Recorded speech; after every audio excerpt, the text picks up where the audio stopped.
আসসালামু আলাইকুম রহমতুল্লাহি ওবারাকাতুহু।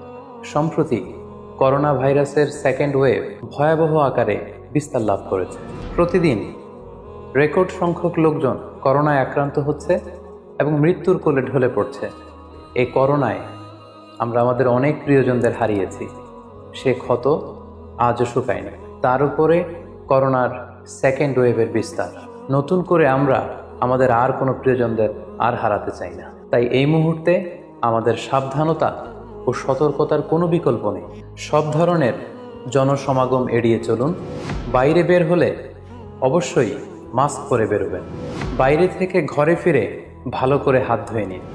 সকল স্বাস্থ্যবিধি মেনে চলুন। মহান আল্লাহ তাআলা আমাদের সবাইকে এই করোনা মহামারী থেকে হেফাজত করুন। আসসালামু আলাইকুম ওয়া রাহমাতুল্লাহি ওয়া বারাকাতুহু।